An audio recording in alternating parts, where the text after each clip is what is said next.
आज का episode suspense, emotion और हाई वोल्टेज ड्रामा का ऐसा तूफान लेकर आया है जिसे देखकर दर्शकों की धड़कनें तेज हो जाती हैं।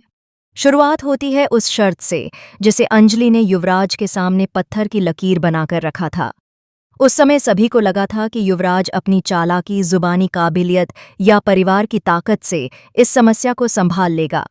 लेकिन अब वही शर्त उसके लिए जाल बन चुकी है जिसमें वह खुद फंसता चला जा रहा है। युवराज ने एक ऐसी गलती कर दी है जो उसकी पूरी दुनिया हिला सकती है और जिसे अब वह किसी भी तरह छुपा नहीं सकता। उधर आरती, जिसकी जिंदगी अभी खुशियों के नए अध्याय की शुरुआत करने वाली थी, अब उसी ने अपने सपनों को किनारे रख दिया है। उसकी आंखों में चिंता, माथे पर पसीना और कदमों में बेचैनी साफ दिखाई देती है। वह सिर्फ एक ही बात सोच रही है, पद्मा कहाँ है? उसे महसूस हो रहा है कि अगर समय हाथ से निकल गया तो शायद फिर कभी पद्मा वापस ही न मिले। आरती का हर पल बेचैनी में गुजर रहा है और वह बार बार खुद को कह रही है कि पद्मा को हर हाल में सुरक्षित लाना ही होगा। इधर काव्या ठाकुर, जिसे हमेशा मजबूत और समझदार माना जाता है, वह भी हालात की गंभीरता को समझ जाती है। एक क्षण का भी देर न करते हुए वह मेघ को समझाती है कि अब सच बोलने का और मदद मांगने का समय आ गया है। मेघ कांपते हाथों से फोन उठाती है और अंजलि को कॉल करती है। फोन उठते ही मेघ का सब्र टूट जाता है। वह रोते हुए कहती है कि अगर अंजलि ने शर्त वापस नहीं ली तो उसकी जिंदगी नर्क बन जाएगी। उसके पापा उसे राजपूत हाउस में रहने नहीं देंगे और ससुराल वाले भी उसे अपनाने से मना कर देंगे। मेघ की आवाज में इतना डर और दर्द होता है कि अंजलि कुछ पल के लिए बिल्कुल चुप हो जाती है। लेकिन वह जानती है कि मेघ सिर्फ डर में नहीं बल्कि सच्चाई में ये सब कह रही है। उधर पद्मा अपनी ही जिंदगी की सबसे अंधेरी घड़ी से गुजर रही है। बंद कमरे की दीवारें उसे घूर रही हैं। वह डरी हुई बार बार कहती है कि माँ बेटी का केस कोर्ट तक नहीं जाना चाहिए, वरना सब कुछ बिखर जाएगा। वह किसी भी तरह वहां से निकलने की कोशिश करती है, लेकिन हर रास्ता बंद होता जा रहा है। तभी अचानक कमरे का माहौल बदल जाता है। हवा रुक जाती है, जैसे वक्त थम गया हो, और वहां सामने खड़ी होती है वह शख्स जिसे देखकर पद्मा की आंखें फैल जाती हैं। गिन्नी, अंजलि की असली बहन।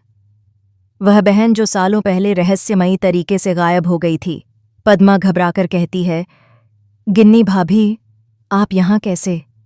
लेकिन सामने खड़ी महिला सिर्फ मुस्कुराती है। वह मुस्कान ठंडी है, डरावनी है और किसी पुराने जख्म की गवाही देती है।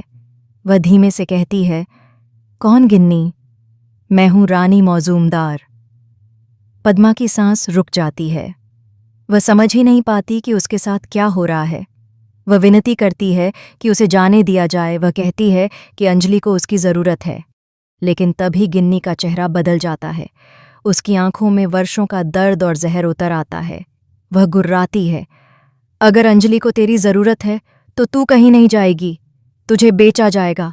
मैं हूं रानी मौजूमदार, दामोदर मौजूमदार की छोटी रानी। पद्मा सदमे से जमीन पर बैठ जाती है। वह गिन्नी को उसके पति अभय की याद दिलाती है।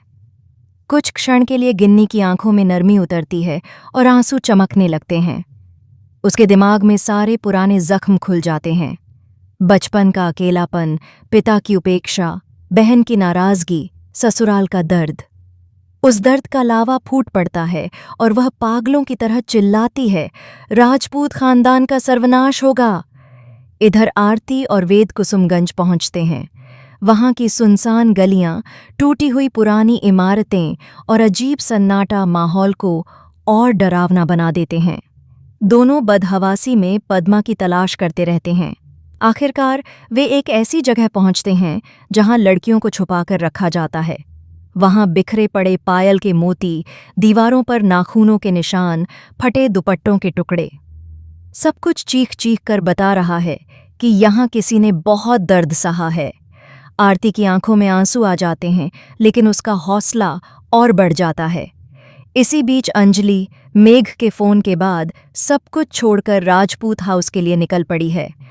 उसके चेहरे पर दृढ़ता है, लेकिन दिल में तूफान चल रहा है। उसे एहसास है कि वह जिस रास्ते पर जा रही है वहां से शायद उसकी जिंदगी हमेशा के लिए बदल जाएगी। उसके अंदर एक आवाज़ बार बार कह रही है कि यह सिर्फ एक केस नहीं, बल्कि एक बहुत बड़ी साजिश का दरवाज़ा खोलने वाला क्षण है।